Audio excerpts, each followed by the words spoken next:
week 2 of this series of 3 cyclical weeks from UEFA, where we're doing Champions League one week, Europa League the next week, and Conference League, all with these leagues of 36, with 8 going through, 9 to 24 in the league going to a playoff, and then we repeat it. Champions League, Europa, Conference, Champions League, Europa. I like it. I think it's a good format. I'm enjoying it. Did enjoy Manchester United losing last night because I was on everything involving them winning, but that's the game. Got an interesting one from somebody who'd been doing really well recently, but they said they're now going to be in the arena where they're losing maybe £1,000 a day, and how do I deal with that? And the answer is take the time scale out of it, because time really is meaningless. It all depends on your volume, and if you're placing 90% of your bets on one day and then 10% of your bets in the next 6 days, it's sort of meaningless looking at your profit loss or ROI on a day-by-day level. In fact, it's meaningless probably unless you're placing a gigantic number of bets ever to be looking at that kind of short scale. But what I kind of mean is you got the opportunity to lose £1,000 because you got the opportunity to win, right? It's great that I lost £1,000 because I was going for the win. I understood that I could. I bought the ticket. I was subscribed to the game. I knew there was a chance I could lose £1,000. In fact, I can't win my money without having these times that I lose £1,000, and it's all in the volume of it. When volume's going up this part of the season, loads of games going on, loads of opportunity, then we're at peak volume time. Don't worry about it too much. Just make sure that you can cope with your downswings with bankroll management and variance. Now, that's that guy. Also, congratulations to the bookie bashing member that I have heard is in the last month £100,000 in profit, more than £100,000 in profit, just looking at these enhanced specials on the exchanges. I've had quite a good month, not as good as that guy or girl, data protection. So the opportunities are out there. You just gotta seize them. So going back to tonight, we got Malmo Rangers at 5:45. I was looking at Tavernier's shot on target on that. Haven't pulled the trigger yet. He should start. In terms of he should start, I am going to move on to the main crux of this video, which is if you like, combo bet style bet, or a same game parlay if you're used to Americanisms. But there's just something new that we've released for the Player XG, which is you could always add your own lineups. Now you can add the lineups. You don't have to click normalize anymore, and you'll see the effect of those lineups on anytime goal scorer and Player XG figures. But now you can save them for other users. You see, we don't get lineups through automatically for the English Football League Cup, various other competitions. And sometimes we get lineups through and they're just wrong. We got Mbappe's brother instead of Mbappe one time, messed everything up. Now we can crowdsource accuracy from our community, who can either add the lineups themselves or correct them if they're wrong, save them for all other users. It's really good take up and usage of that in the last couple of days. So we're going to move that. We're going to bring it into team statistics. It's a lot harder because in the Player XG we have data for all of the players. Something like shots on target, we might be missing 2 or 3 players. What do we do with those gaps, right? That's the hard thing that we need to do for player statistics. But we're getting there. We're working it out. There's always logic to get us to the end of the road, where the pot of gold is, next to the rainbow. So we've got Rangers Malmo at 5:45, and then later on tonight we've got Tottenham versus Karabag. And it's Tottenham versus Karabag I wanted to have a look at. Okay. There's a bet up at the exchanges just now. It's under enhanced specials, but I don't think it is an enhanced special. I don't know who asked for them, and I don't know why they appear there. But there's one for the Tottenham game, and there's one for the Lyon game. So Lyon Olympiacos, is that also at 8 p.m? Just log that for my knowledge. It is. So they have them consecutively. Both teams to score, 3+ corners for each team and 2 cards for each team. That's the first one. And Tottenham is Tottenham to score 2+ goals, Tottenham 6+ corners, and Qarabag FK, 4+ cards. Now, they look like combo bets. They could be requester bets, they could maybe be what odds paddies, or exactly the same bet over at Betfair that I forget the name that they give them. I don't think they're pick your punts. I don't think they're your odds. But I mean, all these bookmakers, they do these similar style of combination bet from the same game parlay, where they'll take goals, they'll add them to corners, and they'll add them to cards. We've been looking at these for some time. Some people like them, some people hate them. There's maybe a little bit of misunderstanding about the logging of the data there. So what's the difference between a combo bet and something like each way betting, or if you like a boost? Well, we've got a bet tracker that's got boosts on it.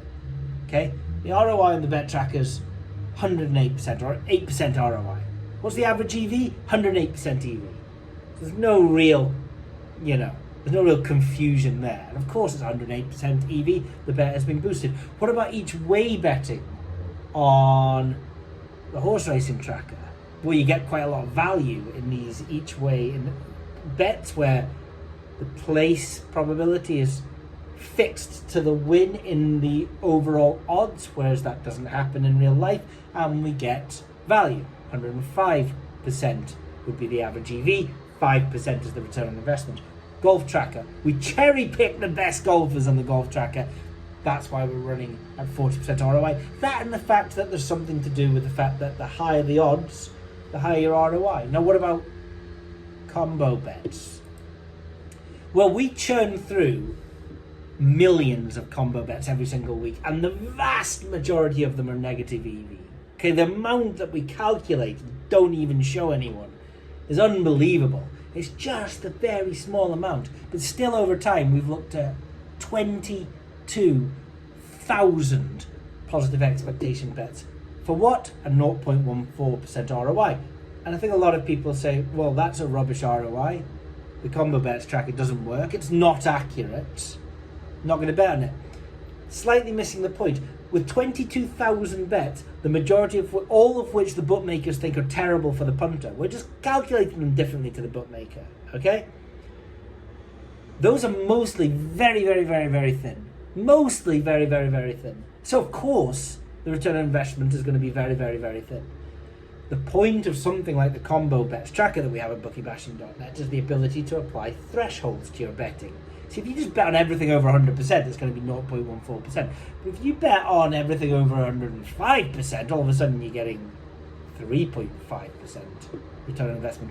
If you set a filter over 110%, there was still 6,000 bets over 110%. Now you're looking at a 16% ROI, higher for 115%, higher for 120%.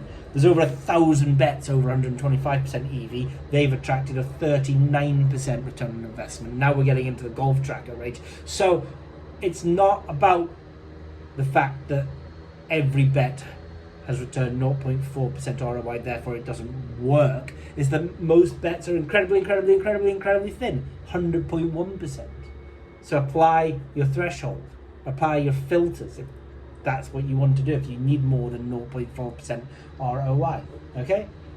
So the combo bet tracker, how it works is that we have our own expectancies for goals, we have our own expectancies for corners, we have our own expectancies for cards, but how do you stitch those together? Well, it wouldn't be very sensible of me to go through the exact steps of the algorithms. In fact, they're pretty complicated, but you've got to look at the intra-relationships between things like a team getting goals and the other team getting goals, a team getting cards, the other team getting cards, and also a team getting goals and corners in the match. Because look, if I go and pepper the goal, but the goalkeeper's on fire and he's saving everything, there's going to be more corners relative to the expectancy at the beginning of the match, but there's going to be fewer goals because the keeper's saving them. So there's something there with more corners, fewer goals. There's something there with more cards, more cards. There's something there with fewer cards, fewer cards. There's something there with, if I'm attacking, you're going to get less opportunity to attack. And all of these relationships between time periods, between teams, and between the different corners, goals, cards, attributes need to be taken into consideration. And that's what our calculator does, essentially. So certainly not a direct multiplication of the odds. And I think this is where we get an edge over the bookmaker, because we simply posit our own interpretation of these relationships. There won't be a formal correct way of doing this algorithmically.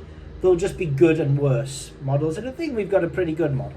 So looking at Tottenham to score 2+ goals, Tottenham to score 6+ corners, and Qarabag 4+ cards, plug that into your bet builders. Use your XG, select Tottenham over 1 goal.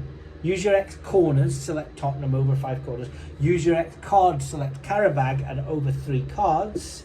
And you might just see that the fair odds of that just now, as I record this video at 3:01 p.m, it might drift later on today, is less than 6.00.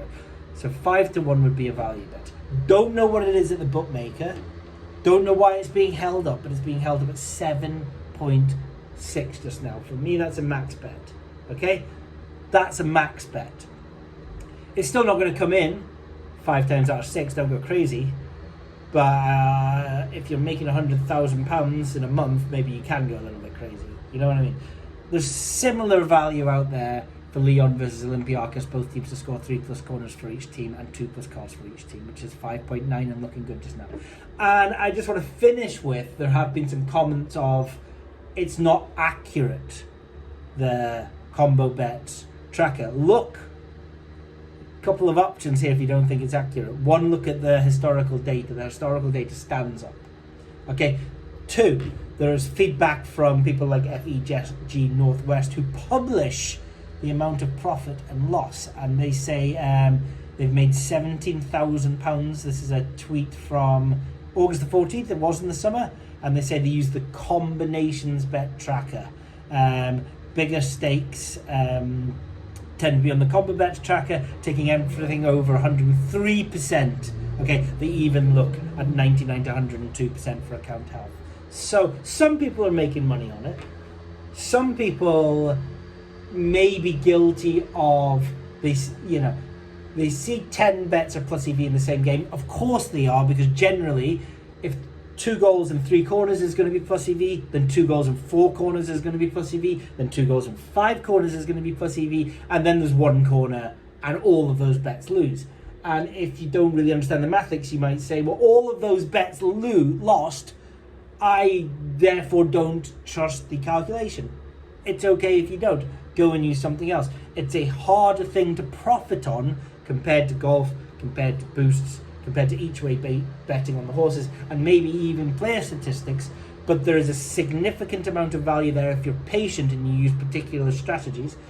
And also, we do publish the lines for expected goals, expected corners, and expected cards, and empirically we have heard that the very junior trading staff actually get slotted into these positions to play around with the models at the bookmakers, and occasionally, I don't know if they make mistakes. I certainly don't think that their algorithms are particularly powerful or get reviewed with any great regularity.